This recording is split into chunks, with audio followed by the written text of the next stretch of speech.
আমি কোনো গুন্ডা বদমাশের মেলা করি নাই, করতে চাইলে করতে পারতাম। গুন্ডা আনতে চাইলে গুন্ডা আনা যায়, অসুবিধা হয় না। যেই বিএনপির নেতা কর্মীদের জন্য গত 15 বছর লড়াই করলাম, তারা আমাকে এখন ধাক্কা দেয়। তো ঠিক আছে, ধাক্কার বদলে তো ধাক্কা আসবেই, তাই না? সেটাই হয়েছে। এখানে একটি মারামারি হয়েছে।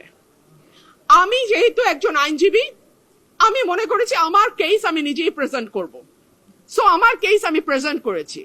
আমি আশা করেছিলাম নির্বাচন কমিশনের সম্মানের দিকে তাকিয়ে ব্রাহ্মণবাড়িয়া 3-এ যারা আছে তারা গুন্ডা পান্ডা নিয়ে ঢুকবে না নির্বাচন কমিশনে। বাট আনফরচুনেটলি আমি দেখলাম ব্রাহ্মণবাড়িয়া 3-এ যিনি প্রার্থী, তিনি তার সদল বলে 20-25 জন মিলে গুন্ডা পান্ডার মতন তারা সেখানে আচার আচরণ করলেন। অত্যন্ত দুঃখজনক, অত্যন্ত লজ্জাজনক, এবং আমি মনে করি এটা কমিশনের যে ভাবমূর্তি, যে গাম্ভীর্য এবং যে সম্মান, সেইটার সঙ্গে এটা যায় না। আমি আপনাদেরকে কিছু ছবি দেখাচ্ছি। তারা এলাকায় বিভিন্ন মানুষকে কিভাবে পিটিয়ে পিটিয়ে তারা স্বীকারোক্তি আদায় করেছে। So this is there nature.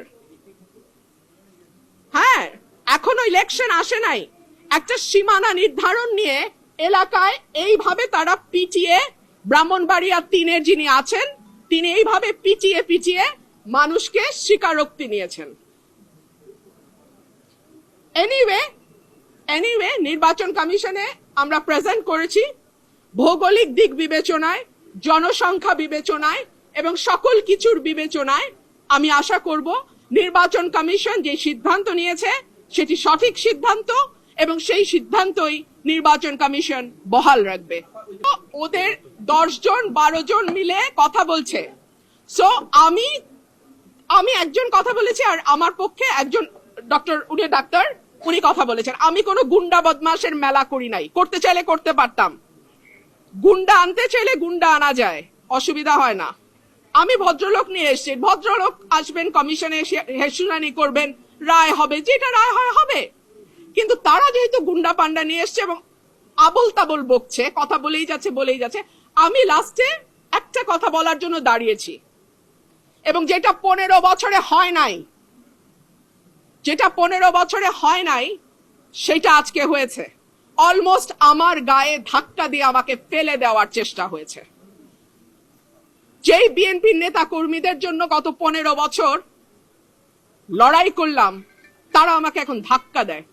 তো ঠিক আছে, ধাক্কার বদলে তো ধাক্কা আসবেই, তাই না? সেটাই হয়েছে। নির্বাচনের আগে একটা সীমানা নিয়ে যদি এইরকম আচরণ আমরা দেখি নিজের দলের মধ্যে, হু নোজ নির্বাচনে কি হবে। মুশকিল হচ্ছে উনি যেহেতু খুব পরিচিত কোনো মুখ নন, উনি এনসিপি থেকে এসছেন না জামাত থেকে এসছেন আমি জানি না, তবে উনি প্রথম, আমি জানি না যার কথা আপনি বলছেন, একজন আমাকে ধাক্কা দিয়েছেন, পাঞ্জাবি পরে, হ্যাঁ একজন ধাক্কা দিয়েছেন। তারপরে আমার লোক তো বসে থাকবেন, আমি তো একজন মহিলা, এবং পরে যখন আমার লোকজনকে মারধর করেছে, আমার লোকজন জবাব দিয়েছে।